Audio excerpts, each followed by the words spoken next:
বুধবার সকাল সন্ধ্যা বাংলা ব্লকেটের ডাক শিক্ষার্থীদের সরকারের কাছ থেকে স্পষ্ট বার্তা না পাওয়া পর্যন্ত আন্দোলনের হুঁশিয়ারি, সিদ্ধান্ত দেবেন উচ্চ আদালত। রোহিঙ্গা সংকট সমাধানে চীনের সর্বোচ্চ সহযোগিতার প্রতিশ্রুতি পেলেন শেখ হাসিনা। বেইজিংয়ে রপ্তানি বাণিজ্য আরও বাড়াতে চায় বাংলাদেশ, ব্যবসা সম্মেলনে প্রধানমন্ত্রী। প্রথম বাংলাদেশি বংশোদ্ভূত হিসেবে ব্রিটেনের মন্ত্রিসভায় জায়গা পেলেন বঙ্গবন্ধুর নাতনি টিউলিপ সিদ্দিক।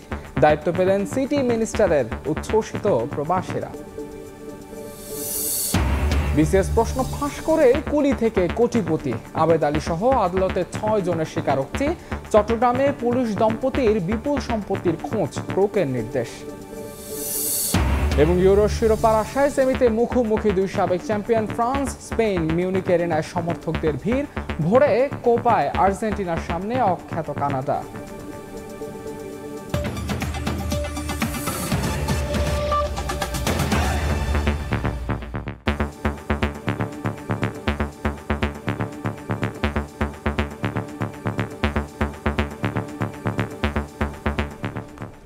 দেখছিলেন শিরোনাম, প্রবাসের সময়ের সঙ্গে আছে আমি মাহাদ ইসলাম ধ্রুব। কোটা সংস্কারের দাবিতে বুধবার সারা দেশে সকাল সন্ধ্যা বাংলা ব্লকেজ কর্মসূচির ডাক দিয়েছেন আন্দোলনকারীরা। মঙ্গলবার সন্ধ্যায় ঢাকা বিশ্ববিদ্যালয়ে সংবাদ সম্মেলনে এই কর্মসূচির ঘোষণা দেন বৈষম্য বিরোধী ছাত্র আন্দোলনের সমন্বয়ক। রিচকারী 2 শিক্ষার্থীর সঙ্গে আন্দোলনকারীদের কোনো সম্পৃক্ততা নেই বলেও দাবি তাদের। এদিকে দেশের বিভিন্ন স্থানে সড়ক অবরোধ করে দাবি আদায়ের চেষ্টায় কোটা বিরোধীরা, এতে ভোগান্তিতে পড়েন সাধারণ মানুষ।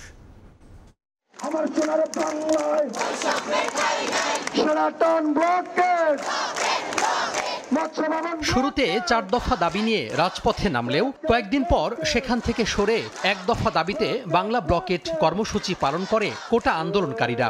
এতে দুদিন রাজধানী সহ দেশের বিভিন্ন স্থানে অচলাবস্থা দেখা দেয়, বন্ধ হয়ে যায় সড়ক, মহাসড়ক, রেলপথ।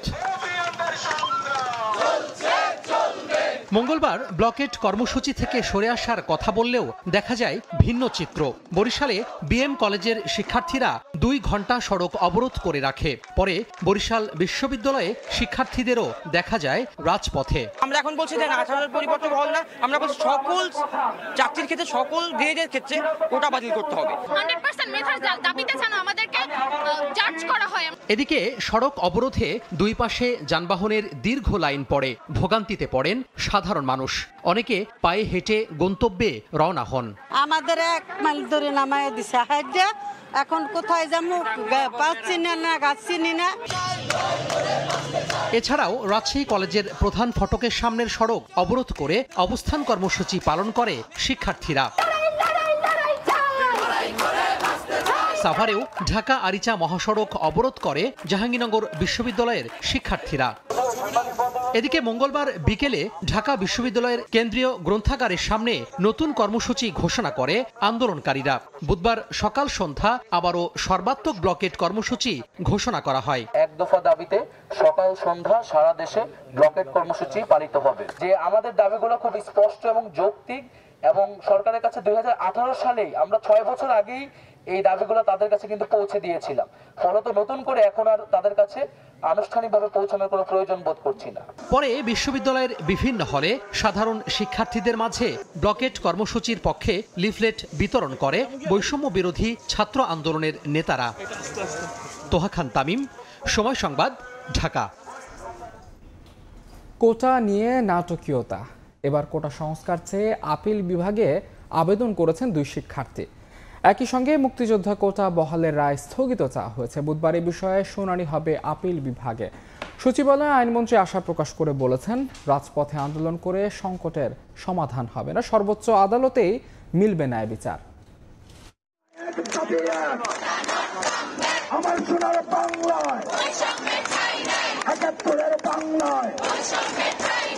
সরকারি চাকরিতে কোটা বাতিলের দাবির আন্দোলনের মধ্যেই নতুন মোড়। বাতিল নয়, কোটা সংস্কার চেয়ে মঙ্গলবার সর্বোচ্চ আদালতে আবেদন করেন ঢাকা বিশ্ববিদ্যালয়ের 2 শিক্ষার্থী। যদিও এই আবেদনে মুক্তিযোদ্ধা কোটা বহালের আদেশ স্থগিত চাওয়া হয়েছে। অনেকটা তড়িঘড়ি করে করা আবেদনটি দুপুরেই আপিল বিভাগের চেম্বার বিচারপতির সামনে উপস্থাপন করা হয়।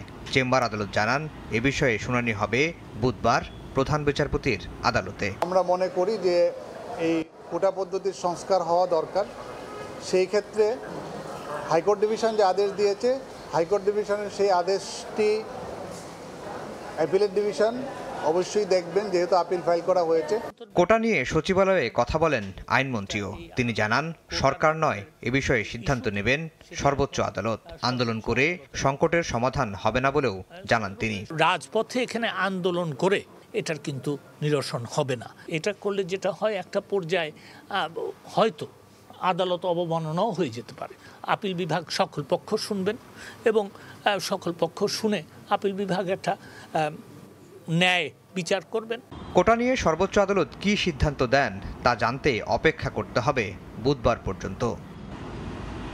আফজাল হোসেন, সময় সংবাদ, ঢাকা। কোটা প্রসঙ্গে আপিল বিভাগ যে রায় দেবেন সরকার তা মেনে নেবে বলে জানিয়েছেন আওয়ামী লীগের সভাপতিমণ্ডলীয় সদস্য অ্যাডভোকেট কামরুল ইসলাম এমপি। এদিকে আন্দোলনকারীদের কারো উস্কানিতে পা না দেওয়ার আহ্বান জানিয়ে অ্যাটর্নি জেনারেল বলেছেন, আদালতের বিষয় আদালতেই সুরাহা হবে। মুক্তিযোদ্ধা কোটা বাতিলের বিষয়ে সরকারি পরিপত্র অবৈধ ঘোষণা করে আদালত। এ রায়ের বিরুদ্ধে রাষ্ট্রপক্ষের আবেদন গড়িয়েছে আপিল বিভাগ পর্যন্ত। আর কোটা বাতিলের দাবিতে ছাত্রদের আন্দোলনে উত্তাল রাজপথ।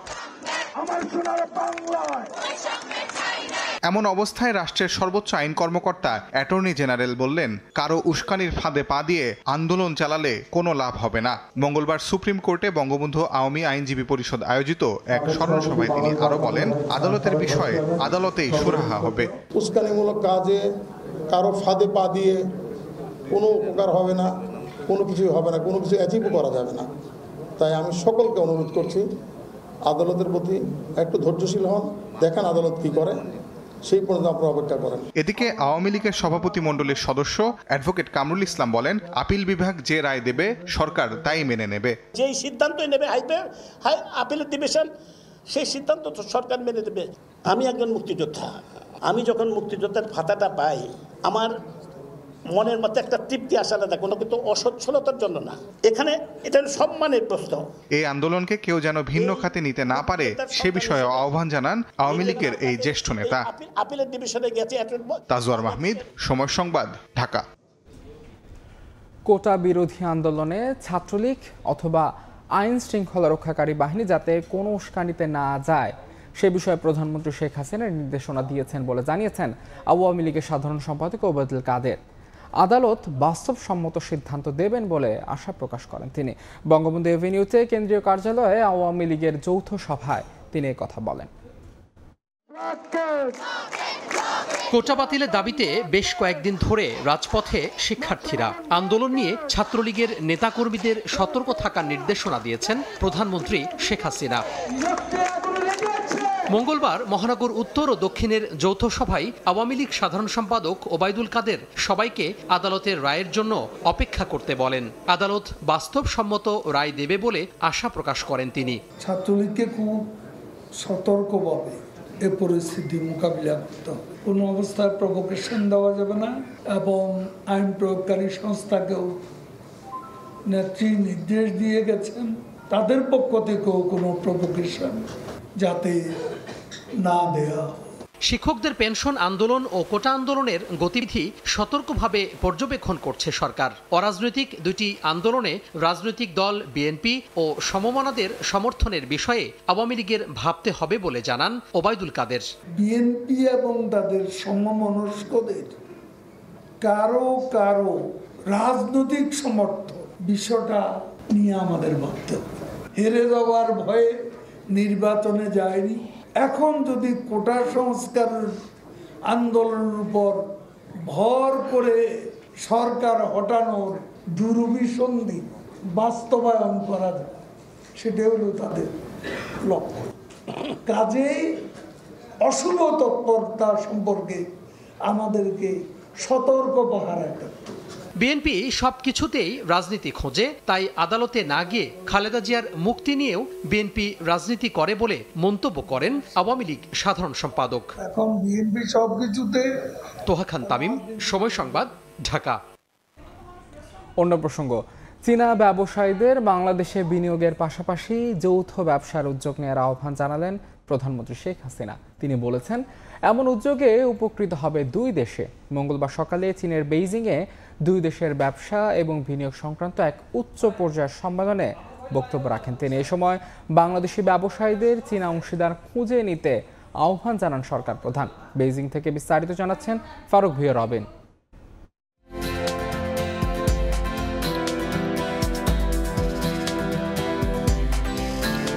বাংলাদেশ দেড় দশকে বদলে যাওয়া এক সম্ভাবনাময় আগামী নিয়ে পথ চলছে সমৃদ্ধির কাতারে উঠতে। টেকসই অবকাঠামো আর নীতিগত সুবিধা এখন নতুন বাস্তবতায় উন্নীত হয়েছে আর্থসামাজিক প্রেক্ষাপটে। বাংলাদেশ বর্তমানে বিশ্বের ৩৩তম বড় অর্থনীতির দেশ। ২০৩০ সালের মধ্যে লক্ষ্য এই সূচকে ২৪তম অবস্থান অর্জনের। বদলে যাওয়া এই বিনিয়োগ ক্ষেত্র সম্পর্কে চীনা ব্যবসায়ীদের আকৃষ্ট করতে এবার সম্মেলনে অংশ নিলেন প্রধানমন্ত্রী শেখ হাসিনা। মঙ্গলবার স্থানীয় সময় বেলা ১১টার পর বেজিংয়ের সাংগ্রিলা সার্কেলে আয়োজিত চীন বাংলাদেশ ব্যবসা ও বিনিয়োগ সংক্রান্ত সম্মেলনে যোগ দেন প্রধানমন্ত্রী। Bangladesh as one of the most attractive investment destination in the world. Bangladesh চীনের সঙ্গে রপ্তানি বাণিজ্য আরও সম্প্রসারণ করতে চাই জানিয়ে সরকার প্রধান চীনা বিনিয়োগকারীদের বিভিন্ন খাতে বিনিয়োগের আহ্বান জানান। Bangladesh is keen to export more products to China.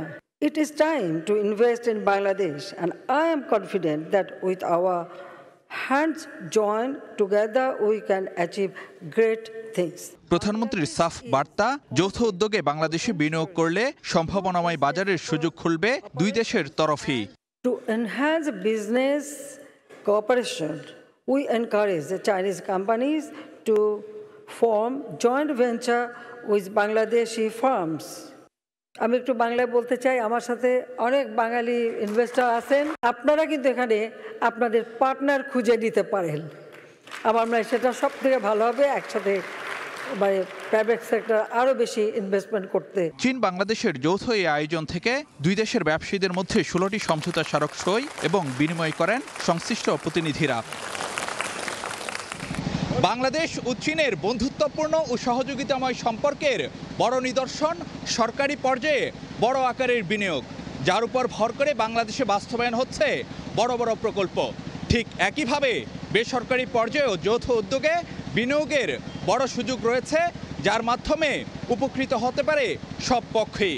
বেজিংয়ে দুই দেশের ব্যবসায়ী বিনিয়োগকারীদের সামনে সম্ভাবনার সে চিত্রই এঁকে দিলেন সরকার প্রধান শেখ হাসিনা। ফারুক ভুঁইয়া রবিন, সময় সংবাদ, বেইজিং, চীন। এদিকে রোহিঙ্গা সংকট সমাধানে চীনের সর্বোচ্চ সহযোগিতার প্রতিশ্রুতি পেলেন প্রধানমন্ত্রী শেখ হাসিনা। স্থানীয় সময় মঙ্গলবার দুপুরে প্রধানমন্ত্রীর সঙ্গে বৈঠকে দেশটির এই অবস্থানের কথা জানান চাইনিজ পিপলস পলিটিক্যাল কনসালটেটিভ কনফারেন্সের জাতীয় কমিটির চেয়ারম্যান। এছাড়া বিশ্ব শান্তির প্রতিষ্ঠায় চীনা কমিউনিস্ট পার্টি ও বাংলাদেশ আওয়ামী লীগ একযোগে কাজ করার কথা উঠে আসে বৈঠকে। ফারুক ভুঁইয়া রবিনের আরও একটি রিপোর্ট। চীন সফরের দ্বিতীয় দিন ব্যস্ততম নানা কর্মসূচির মধ্যে প্রধানমন্ত্রী শেখ হাসিনার বৈঠক হয় দেশটির রাজনৈতিক নেতাদের সঙ্গে। মঙ্গলবার স্থানীয় সময় দুপুরে বেজিংয়ের গ্রেট হলে সাক্ষাৎ করেন চাইনিজ পিপলস পলিটিক্যাল কনসালটেটিভ কনফারেন্সের জাতীয় কমিটির চেয়ারম্যান হুয়াং হুইং। আর এই বৈঠকে উঠে আসে বাংলাদেশের জন্য বড় দুর্ভাবনা রোহিঙ্গা সংকটের বিষয়টি। সংকট সমাধানে প্রধানমন্ত্রী শেখ হাসিনা সহযোগিতা চাইলে ইতিবাচক সাড়া দেন চীনের নেতারা, আশ্বাস দেন সর্বোচ্চ সহযোগিতার। পরে ব্রিফিংয়ে বিষয়টি সাংবাদিকদের অবহিত করেন পররাষ্ট্রমন্ত্রী ডক্টর হাসান মাহমুদ। বাংলাদেশে যে রোহিঙ্গারা আজকে ৬.৫ বছরের বেশি সময় ধরে রোহিঙ্গারা আশ্রয় গ্রহণ করেছে এবং মায়ানমার এখনও তাদের যে ফেরত নিয়ে যাচ্ছে না সেই বিষয়টি অত্যন্ত গুরুত্ব সহকারে আলোচনা করেন এবং মায়ানমার যাতে রোহিঙ্গাদের ফেরত নিয়ে যায় সেজন্য চায়নার সহযোগিতা কামনা করেন। এছাড়া দুই দেশের রাজনৈতিক প্রতিনিধিদের নিয়মিত যোগাযোগ ও সফরের বিষয়েও আলোচনা হয় বৈঠকে। বিশ্ব শান্তি প্রতিষ্ঠায় চীনা কমিউনিস্ট পার্টি ও বাংলাদেশ আওয়ামী লীগের একযোগে কাজ করার কথা উঠে আসে আলোচনায়। বাংলাদেশ আওয়ামী লীগের সাথে চাইনিজ কমিউনিস্ট পার্টির যে সম্পর্ক সেটি গুরুত্ব সহকারে আলোচিত হয়েছে এবং ভবিষ্যতে একটি উচ্চ পর্যায়ের বাংলাদেশ আওয়ামী লীগের প্রতিনিধি দল চায়না সফর করবেন বলে মাননীয় প্রধানমন্ত্রী তাদেরকে অবহিত করেন এবং তাদেরকেও চাইনিজ কমিউনিস্ট পার্টির নেতৃবৃন্দকেও বাংলাদেশে তিনি আমন্ত্রণ জানান। এদিন সকালে প্রধানমন্ত্রী শেখ হাসিনার সঙ্গে বেজিংয়ে তাঁর হোটেল সেন্ট রেজিসে সৌজন্য সাক্ষাৎ করেন এশিয়ান ইনফ্রাস্ট্রাকচার ইনভেস্টমেন্ট ব্যাংকের প্রেসিডেন্ট জিন লিকুন।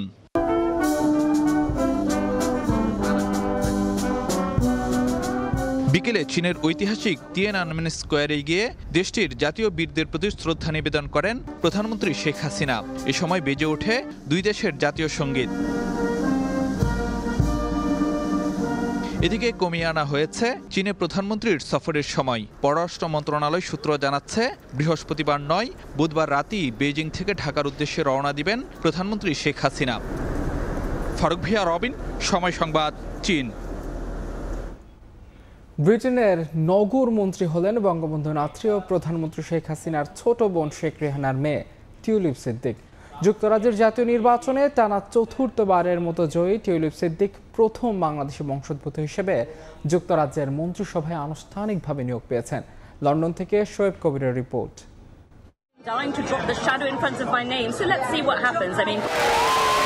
যুক্তরাজ্যের সাধারণ নির্বাচনে বিপুল ভোটে জয়ের পর সময় সংবাদকে দেওয়া সাক্ষাৎকারে মন্ত্রী হওয়ার ইচ্ছা প্রকাশ করেছিলেন বঙ্গবন্ধু শেখ মুজিবুর রহমানের নাতনি টিউলিপ সিদ্দিক। জয়ের পর জোর গুঞ্জন ছিল মন্ত্রিসভায় স্থান পাচ্ছেন টিউলিপ। সেই খবর সত্যি করেই ব্রিটেনের নগরমন্ত্রী হলেন টিউলিপ সিদ্দিক। টিউলিপের মন্ত্রী হওয়ার খবর ফলাও করে প্রচার করেছে ব্রিটেনের শীর্ষস্থানীয় সংবাদ মাধ্যমগুলো। এই খবরে উচ্ছ্বসিত বাংলাদেশি কমিউনিটি।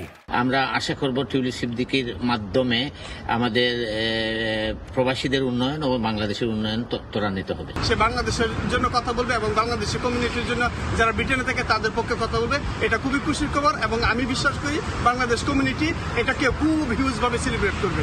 2015 সালে ব্রিটেনের সাধারণ নির্বাচনে হ্যাম্পস্টেড ও কিলবার্ন আসন থেকে এমপি পদে বিজয়ী হন টিউলিপ। একই বছর লেবার পার্টির ছায়ামন্ত্রী পরিষদে সংস্কৃতি, গণমাধ্যম ও ক্রীড়া বিষয়ক প্রতিমন্ত্রী হন। 2017 সালে ছায়া শিক্ষামন্ত্রীর দায়িত্ব নেন তিনি। এমপি নির্বাচিত হওয়ার পর টিউলিপ লেবার পার্টির নেতা জেরেমি করবিনের ছায়া মন্ত্রিসভায় নিযুক্ত হন। পরে তিনি পার্লামেন্টে ব্রেক্সিট বিলের বিরুদ্ধে দৃঢ় অবস্থান নিয়ে লেবার পার্টির ছায়া মন্ত্রিসভা থেকে পদত্যাগ করেন। 2019 সালে অনুষ্ঠিত যুক্তরাজ্যের নির্বাচনে একই আসন থেকে লেবার পার্টির প্রার্থী হিসেবে দ্বিতীয়বারের মতো বিপুল ভোটে বিজয়ী হন টিউলিপ। মাত্র 16 বছর বয়সে লেবার পার্টির সদস্য হয়ে ব্রিটিশ রাজনীতিতে নাম লেখান টিউলিপ সিদ্দিক। হয়েছিলেন কাউন্সিলর, এমপি, ছায়ামন্ত্রী আর এবার হলেন সরকারের নগরমন্ত্রী। ব্রিটেনের নতুন প্রজন্মের মাঝে তুমুল সম্ভাবনাময় যে কয়জন রাজনীতিবিদের নাম বারবার উঠে আসে তাদের মধ্যে টিউলিপ সিদ্দিক অন্যতম। শোয়েব কবির, সময় সংবাদ, লন্ডন। এবার আলোচনায় বিসিএস সহ বিভিন্ন নিয়োগ পরীক্ষার প্রশ্ন ফাঁস। জড়িতদের গ্রেফতারে অভিযান অব্যাহত আছে জানিয়ে সিআইডি বলছে নজরদারিতে আছেন অনেকে। পিএসসি চেয়ারম্যান জানিয়েছেন, প্রশ্ন ফাঁসের অভিযোগ প্রমাণিত হলে রেলের পরীক্ষা বাতিল করা হবে। আগের পরীক্ষাগুলোর বিষয়ে সিদ্ধান্ত পরে নেওয়া হবে। প্রতিবছর লাখ লাখ চাকরি প্রত্যাশী বিভিন্ন সরকারি নিয়োগ পরীক্ষায় অবতীর্ণ হন। এর মধ্যে বিসিএস অন্যতম। নিয়োগ পরীক্ষায় প্রশ্ন ফাঁস নতুন কোনো ঘটনা নয়, তবে বিসিএস এর মতো গুরুত্বপূর্ণ পরীক্ষার প্রশ্ন ফাঁস রীতিমতো অবাক করার মতো ঘটনা। গণমাধ্যমের খবর বলছে, গত 12 বছর ধরে ধারাবাহিকভাবে ফাঁস হচ্ছে প্রশ্ন। রাজধানী সহ দেশের কয়েকটি জেলায় অভিযান চালিয়ে বাংলাদেশ সরকারি কর্ম কমিশন বিপিএসসির 3 ঊর্ধ্বতন কর্মকর্তা সহ 17 জনকে গ্রেফতার করেছে পুলিশের অপরাধ তদন্ত বিভাগ সিআইডি। প্রশ্নপত্র ফাঁসকাণ্ডে জড়িত আলোচিত পিএসসির চেয়ারম্যানের সাবেক গাড়ি চালক সৈয়দ আবেদ আলী সহ সংঘবদ্ধ চক্রটি বিপিএসসির কোনো নিয়োগ পরীক্ষা এলেই প্রশ্ন ফাঁস করে অর্থ লোপাটে মেতে উঠত এমন অভিযোগ আছে। রাজধানীর পল্টন থানায় অর্ধশত ব্যক্তির বিরুদ্ধে বাংলাদেশ সরকারি কর্ম কমিশন আইনে দায়ের করা মামলায় আসামির সংখ্যা অর্ধশত। সংস্থাটি বলছে, অভিযান অব্যাহত আছে, নজরদারিতে আছে আরও অনেকেই। যারা অভিযুক্ত তাদের উপরের মদতদাতা, তাদের বিরুদ্ধে আসলে জোরালো ব্যবস্থা গ্রহণ করা দরকার। ফাঁস করা প্রশ্নে পরীক্ষা দিয়ে যারা সার্ভিসে আছেন তাদেরকে চিহ্নিত করে আইনের আওতায় আনার তাগিদ এই বিশেষজ্ঞের। যারা এই প্রক্রিয়ার মধ্য দিয়ে চাকরি পেয়েছেন তাদেরকে চিহ্নিত করে একটা দৃষ্টান্তমূলক শাস্তি যেন দেওয়া হয়। প্রশ্ন ফাঁসের ঘটনায় 3 সদস্যের তদন্ত কমিটি গঠন করা হয়েছে জানিয়ে পিএসসির চেয়ারম্যান বলছেন, বিগত 12 বছরে প্রশ্ন ফাঁসের কোনো অভিযোগ না আসা প্রমাণ করে পরীক্ষাগুলো সুষ্ঠু হয়েছে। অপরাধ যদি প্রমাণ হয় এবং সেটি যদি পিএসসির এখতিয়ারভুক্ত হয়, তাহলে আইনে যা ব্যবস্থা নেওয়ার বিধান রয়েছে তার সর্বোচ্চ ব্যবস্থা পিএসসি নিতে পারে। যাদের এরই মধ্যে গ্রেফতার করা হয়েছে নিয়ম অনুযায়ী সাথে সাথেই তাদের বরখাস্ত করা হয়েছে বলেও জানান পিএসসির চেয়ারম্যান। বুলবুল Reza, Somoy Sangbad, Dhaka. Chattogram metropolitan police CMP অতিরিক্ত উপকমিশনার কামরুল হাসান এবং তার স্ত্রী সাইমা বেগমের 11 কোটি টাকার সম্পদ ক্রোক করার নির্দেশনা দিয়েছেন আদালত। দুর্নীতি দমন কমিশনের পক্ষ থেকে আবেদন জানানোর পর চট্টগ্রামের সিনিয়র স্পেশাল জজ জেবুন নেসে আদেশ দেন। অবশ্য এই পুলিশ কর্মকর্তার বিরুদ্ধে আরও সম্পদ অর্জনের অনুসন্ধান চলছে বলে জানিয়েছে দুদক। বিস্তারিত জানাচ্ছেন পার্থপ্রতিম বিশ্বাস। সিএমপির অতিরিক্ত উপকমিশনার কামরুল হাসানের বিরুদ্ধে 9 কোটি 73 লাখ টাকা এবং তার স্ত্রী সাইমা বেগমের 1 কোটি 62 লাখ টাকা জ্ঞাত আয় বহির্ভূত সম্পদ অর্জনের অভিযোগে আদালতে প্রতিবেদন দিয়েছে দুদক। দুদকের অনুসন্ধানে বেরিয়ে এসেছে পুলিশ কর্মকর্তা কামরুল হাসানের মালিকানায় চট্টগ্রাম নগরীর হালিশহর, নাসিরাবাদ, খুলশী এবং ঢাকার সাভার এলাকায় একাধিক ভূমি মার্কেট রয়েছে। এছাড়া সাভার সিটি সেন্টার এবং ইনফিনিটি মেগামলের অংশীদারিত্ব ছাড়াও 7টি ফ্ল্যাট রয়েছে। স্থাবর সম্পত্তি ছাড়াও এই দম্পতির অস্থাবর সম্পত্তি রয়েছে 1 কোটি 90 লাখ টাকার। এই বিষয়ে একটি অনুসন্ধান প্রতিবেদন প্রধান কার্যালয়ে প্রেরণ করা হয় দুদকের। কমিশন সন্তুষ্ট হয়ে তাদের অবৈধ সম্পদ যাতে ওরা কোনোভাবে ব্যাহত করতে না পারে এবং হস্তান্তর করতে না পারে সেই জন্য ক্রোক এবং অবরোধের জন্য নির্দেশনা প্রদান করে। 2023 সালের 31শে মে দুদক প্রধান কার্যালয় থেকে কামরুল হাসানের সম্পদের অনুসন্ধানের অনুমোদন দেওয়া হলেও ওই বছরের 14 আগস্ট তাকে জিজ্ঞাসাবাদ করা হয়। প্রাথমিক অনুসন্ধান শেষে 13ই মে কামরুল হাসান এবং তার স্ত্রী সাইমা বেগমের বিরুদ্ধে আদালতে প্রতিবেদন দাখিল করে দুদক। 75 লাখ টাকার সঞ্চয়পত্র ছাড়াও সাইমা বেগমের নামে রয়েছে 4টি লাইটারের জাহাজ। পুলিশ কর্মকর্তা তার হচ্ছে 9 কোটি টাকার 9 কোটি সামথিং টাকার জ্ঞাত আয় বহির্ভূত সম্পদ এবং তার স্ত্রীর 1 কোটি 60 লক্ষ টাকার উপরে অথবা কাছাকাছি একটা সম্পদের অবৈধ সম্পদ অর্জনের জন্য এটা অ্যাটাচমেন্ট দিয়েছে। নোয়াখালী বেগমগঞ্জের বাসিন্দা কামরুল হাসান 1989 সালে এসআই হিসেবে পুলিশে যোগদান করে। পরে পদোন্নতি পেয়ে নগরীর পাহাড়তলী, ডবলমুরিং এবং বাঁশখালী থানায় অফিসার ইনচার্জের দায়িত্ব পালন করেন। পরিদর্শক থেকে পদোন্নতি পেয়ে কামরুল হাসান সহকারী কমিশনার এবং অতিরিক্ত উপকমিশনার হন। পার্থপ্রতিম বিশ্বাস, সময় সংবাদ, চট্টগ্রাম।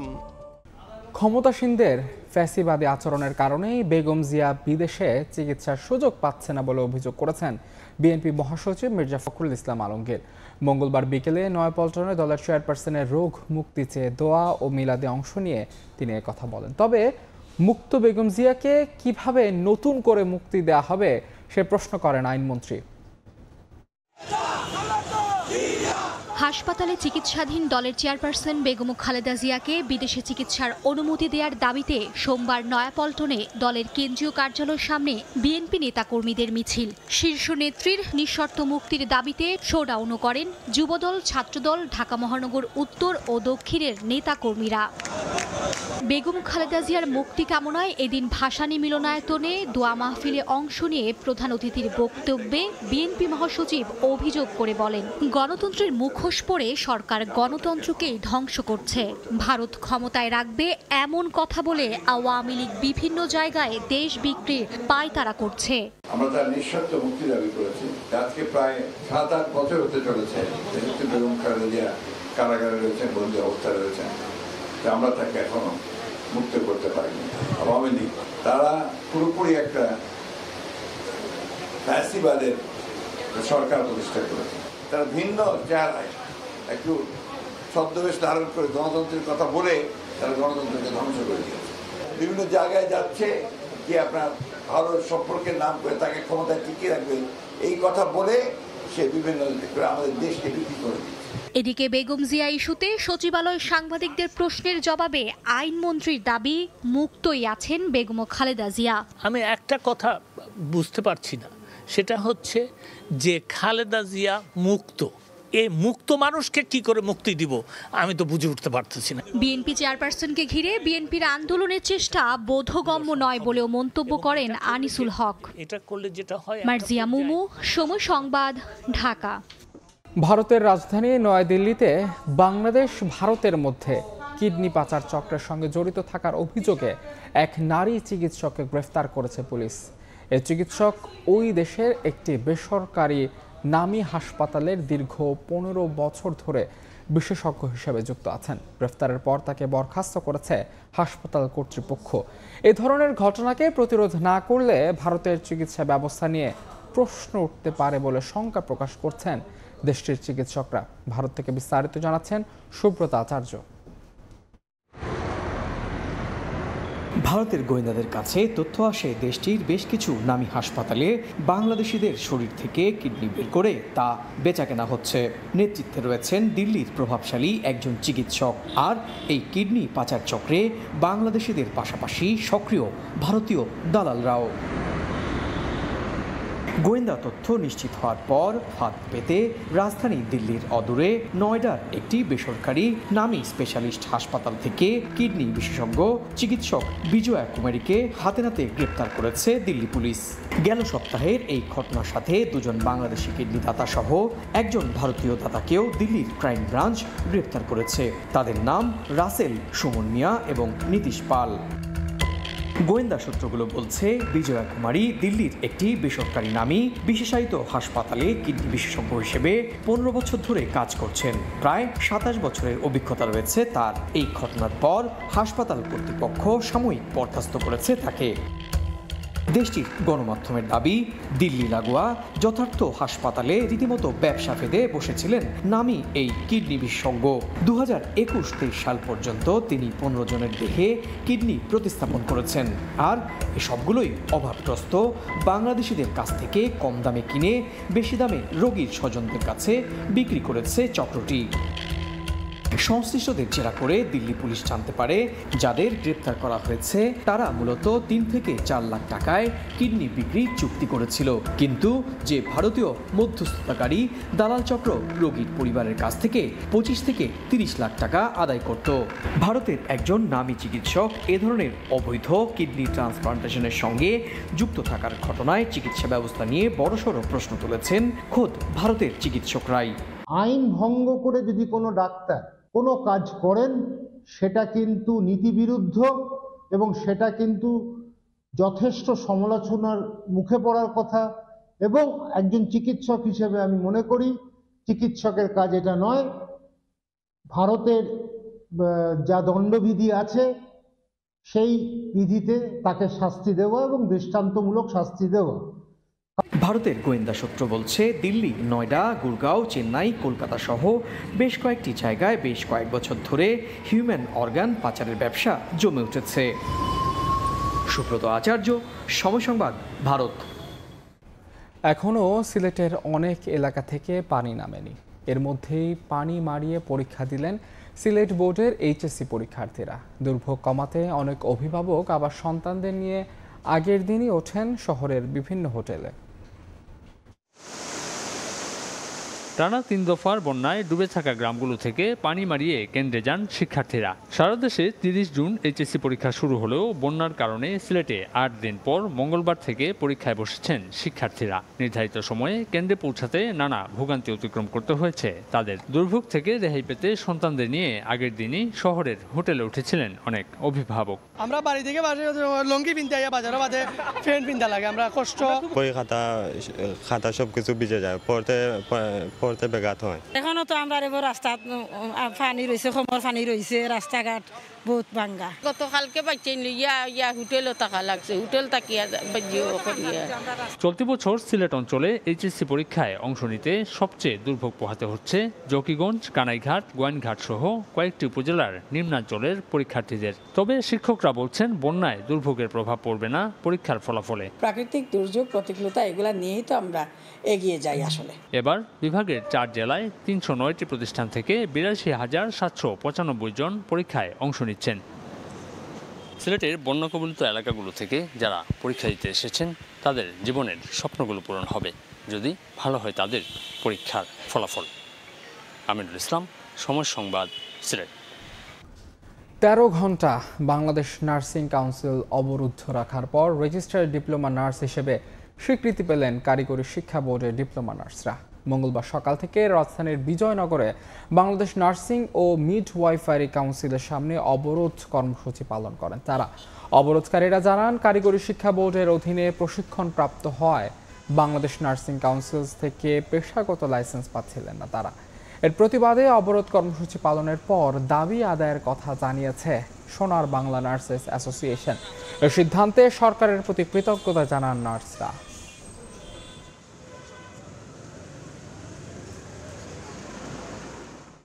রাশিয়া সফরের দ্বিতীয় দিন রুশ প্রেসিডেন্ট ভ্লাদিমির পুতিনের সঙ্গে বৈঠক করেছেন ভারতের প্রধানমন্ত্রী নরেন্দ্র মোদী। দুই নেতার আলোচনায় উঠে আসে স্বার্থ সংশ্লিষ্ট নানা ইস্যু। বৈশ্বিক চ্যালেঞ্জ মোকাবেলায় কৌশলগত অংশীদারিত্ব জোরদার করতে একমত প্রকাশ করেন তারা। এদিকে ভারত রাশিয়ার সখ্যতায় গভীর উদ্বেগ প্রকাশ করেছে যুক্তরাষ্ট্র। বেজায় চড়েছে ইউক্রেনও। পশ্চিমাদের চোখ রাঙানির মধ্যেই মঙ্গলবার রাশিয়ার প্রেসিডেন্ট ভ্লাদিমির পুতিনের সঙ্গে বৈঠক করেন ভারতের প্রধানমন্ত্রী নরেন্দ্র মোদী। আনুষ্ঠানিক বৈঠকে উপস্থিত ছিলেন দুদেশের ঊর্ধ্বতন কর্মকর্তারা। এ সময় ভারত রাশিয়ার কৌশলগত সম্পর্ক জোরদার, বাণিজ্য, খাদ্য নিরাপত্তা, কৃষি, প্রতিরক্ষা, প্রযুক্তি এবং বৈশ্বিক চ্যালেঞ্জ মোকাবেলায় মস্কো নয়াদিল্লির মধ্যে সহযোগিতার উপর গুরুত্বারোপ করা হয়। আলোচনায় আসে ইউক্রেন যুদ্ধ, সমসাময়িক নানা আঞ্চলিক এবং আন্তর্জাতিক বিষয়ও। ইউক্রেন ইস্যুতে শান্তিপূর্ণ সমাধানের আহ্বান জানান ভারতীয় প্রধানমন্ত্রী। এর আগে সফরের দ্বিতীয় দিনে প্রবাসী ভারতীয়দের অনুষ্ঠানে যোগ দেন মোদী। ওই মঞ্চে তিনি বলেন, ভারত রাশিয়ার একে অপরের প্রতি বিশ্বাস এবং আস্থাই বন্ধুত্বকে মজবুত করেছে। এ সময় দেশটিতে দুটি ভারতীয় কনসুলেট চালুর ঘোষণা দেন প্রধানমন্ত্রী মোদী। ইউক্রেন যুদ্ধ শুরুর পর প্রথমবার রাশিয়া সফর করছেন ভারতীয় প্রধানমন্ত্রী। 2 দিনের রাষ্ট্রীয় সফরে মস্কো পৌঁছাতেই রাজস্বিক অভ্যর্থনা দেয়া হয় মোদীকে। পরে রুশ প্রেসিডেন্ট ভ্লাদিমির পুতিনের সরকারি বাসভবনে এক রাজকীয় নৈশভোজে অংশ নেন তিনি। এ সময় ভারতীয় প্রধানমন্ত্রীর নেতৃত্বের ভূয়সী প্রশংসা করেন পুতিন। এদিকে নরেন্দ্র মোদীর রাশিয়া সফর পশ্চিমাদের কাছে ব্যাপক অস্বস্তির কারণ হয়ে উঠেছে। ক্ষুব্ধ প্রতিক্রিয়া জানিয়েছে যুক্তরাষ্ট্র। এ সফর ঘিরে বেজায় চটেছেন ইউক্রেনের প্রেসিডেন্ট ভলোদিমির জেলেনস্কিও। জান্নাতুল সাদিয়া, সময় সংবাদ। আবুধাবিতে সড়ক দুর্ঘটনায় নিহত বাংলাদেশিদের মরদেহ দেশে পাঠাতে আইনি প্রক্রিয়া চলছে। এ বিষয়ে সহযোগিতা করছে স্থানীয় পুলিশ ও বাংলাদেশ মিশন। এই ঘটনায় শোক বার্তা দিয়েছে বাংলাদেশ কনস্যুলেট দুবাই। শিবলি আল সাদিকের রিপোর্ট। সংযুক্ত আরব আমিরাতের দুবাইয়ে গেল রোববার মর্মান্তিক সড়ক দুর্ঘটনায় প্রাণ হারান কয়েকজন প্রবাসী বাংলাদেশি। তাদের মরদেহ পাঠানোর আইনি প্রক্রিয়া চলছে। বাংলাদেশ মিশন তাদের পাসপোর্ট এবং কোম্পানির নাম সংগ্রহ করেছে। আমিরাতে অবস্থানরত নিহতদের স্বজনরা মরদেহ দ্রুত দেশে পাঠাতে আবুধাবি পুলিশ ও বাংলাদেশ মিশনের সঙ্গে যোগাযোগ রক্ষা করে চলেছেন। নাম্বার রেখে দিয়েছে বন্ধুদের, যেটা শেষ হলে আমরা ফোন করব। আর আমরা দেখতে চাইছি, বলছে না দেখান সম্ভব না, এখন নাইকে, এখানে নাইকে, আমরা যখন প্রয়োজন তখন ডাকুন। ওদের জামা কাপড়, ওদের টুথপেস্ট, বিরাস, ওদের শনাক্ত করার জন্য সবকিছু নিয়ে আমরা আবুধাবিতে যাই। ওখানে আমি রাজুর রেফারেন্সের আমার আইডি, আমার কাগজপত্র সবকিছু জমা দিয়ে আসি এবং রাজুর সমস্ত কিছু বায়োডাটা দিয়ে আসি। সবকিছু দিয়ে আসার পরে আমরা এই অবস্থায় আছি, আমাদের আর কোনো দেখতে পারি না এখনো। এদিকে মর্মান্তিক এই দুর্ঘটনায় স্থানীয় বাংলাদেশ কমিউনিটিতে নেমে এসেছে শোকের ছায়া। গত কয়েক বছরে সড়ক দুর্ঘটনায় একসঙ্গে এত বাংলাদেশের মৃত্যু হয়নি বলে জানিয়েছেন কমিউনিটির নেতারা। আমরা যদি এইভাবে অ্যাক্সিডেন্টের শিকার হই তাহলে কিন্তু আমাদের পারিবারিকভাবে আমরা বিশাল একটা ক্ষতিগ্রস্ত হই। বাংলাদেশ কনসুলেটের কনসাল জেনারেল বিএম জামাল হোসেন বলেন, দুর্ঘটনার পর আগুনে মরদেহগুলো পুড়ে যায়। এতে মরদেহ শনাক্তে কিছুটা সময় লেগেছে। তাদের পাসপোর্ট ইতিমধ্যে আমরা হাতে পেয়েছি এবং তাদের নাম, ঠিকানা, তাদের বাড়ি কোথায়, সবগুলো আমরা সব তথ্য আমরা জেনেছি এবং তাদের পরিবারের সদস্য যারা বাংলাদেশ আছে তাদের সাথে আমাদের সরাসরি যোগাযোগ হয় না, কিন্তু তাদের যারা প্রতিনিধি আছে এখানে দুবাইতে তাদের সাথে আমাদের কথা হয়েছে এবং এই মৃতদেহগুলো যাতে দ্রুত বাংলাদেশে পাঠানো যায় সেজন্য যা যা করণীয় সেই ব্যবস্থা আমরা গ্রহণ করছি। দুর্ঘটনার পর শোকবার্তা দিয়েছে বাংলাদেশ কনসুলেট। শিবলি আল সাদিক, সময় সংবাদ, সংযুক্ত আরব আমিরাত। কুয়েতে বাংলাদেশের নতুন রাষ্ট্রদূত হিসেবে নিযুক্ত হয়েছেন মেজর জেনারেল সৈয়দ তারেক হোসেন। দেশটির সঙ্গে বাংলাদেশের কূটনৈতিক সম্পর্কায়ন ও জনবল নিয়োগ বাড়াতে প্রচেষ্টা অব্যাহত রাখার কথা জানিয়েছেন তিনি। একই সঙ্গে কনস্যুলার সেবাকে আধুনিকায়ন ও ভ্রাম্যমাণ কনস্যুলার সেবা চালুর প্রতিশ্রুতিও দেন তিনি। দায়িত্ব গ্রহণের সময় কুয়েতের বাংলাদেশের প্রিন্ট ও ইলেকট্রনিক মিডিয়ার প্রতিনিধিদের সঙ্গে বিভিন্ন পরিকল্পনার কথা জানান রাষ্ট্রদূত। দূতাবাসের ঊর্ধ্বতন কর্মকর্তাদের সঙ্গে নিয়ে বঙ্গবন্ধুর প্রতিকৃতিতে ফুল দিয়ে শ্রদ্ধা জানান তিনি।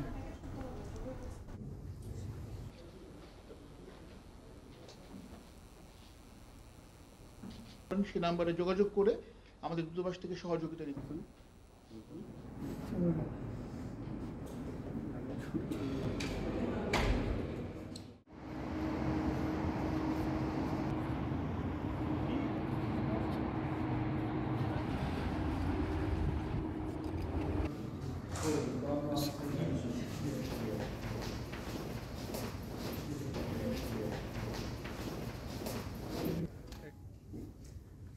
ভ্রাম্যমাণ কনসুলার টিম আমরা গঠন করার পরিকল্পনা করেছি, যেগুলো মাসের বিভিন্ন দিনে কুয়েতে বিভিন্ন স্থানে গিয়ে কনসুলার সেবা প্রদান করবে, যাতে করে প্রবাসীদেরকে কষ্ট করে কুয়েত সিটিতে এসে কনসুলার সেবা গ্রহণ করার প্রয়োজন না হয়। কুয়েতে যদি আমরা আরও দক্ষ বাংলাদেশি জনশক্তির সংখ্যা যেন বাড়াতে পারি, doctor, engineer, nurse, IT expert, তাদেরকেও আমরা এখানে যেন নিয়োগ দিতে পারি, সেদিকে আমার প্রচেষ্টা বজায় থাকবে।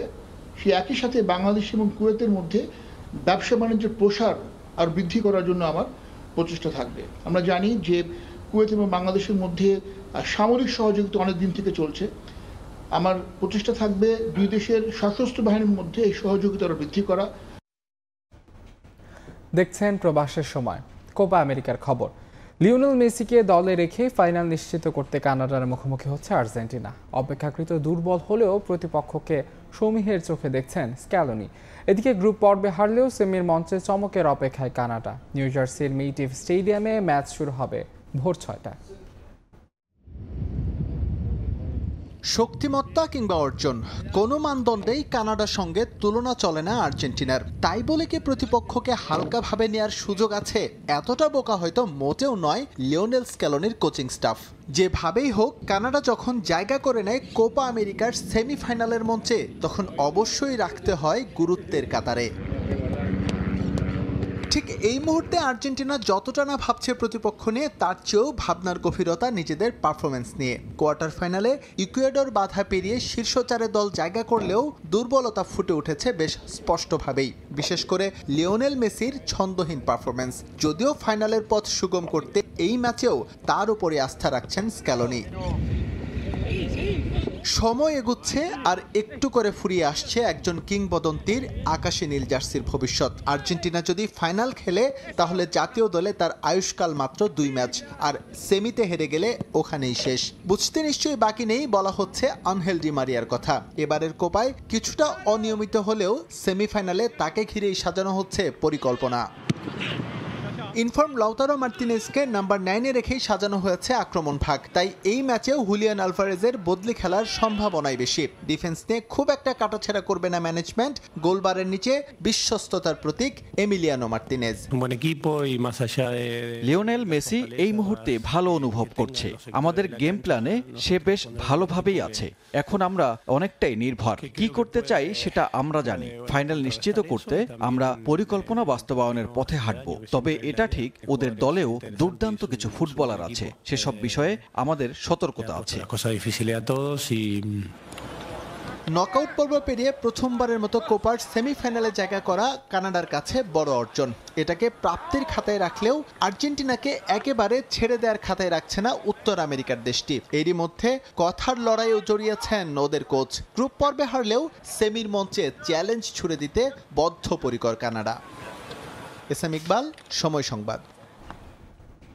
এ পর্যায়ে শীর্ষ সংবাদগুলো জানিয়ে দিচ্ছে আরেকবার।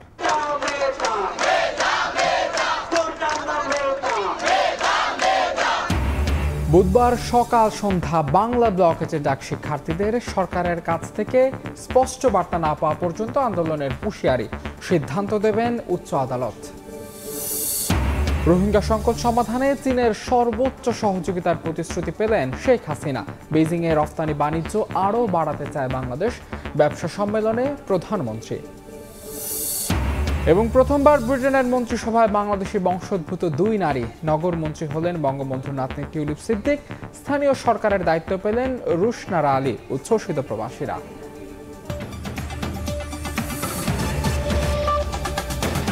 এই ছিল প্রবাসের সময়। সঙ্গে থাকুন সময়।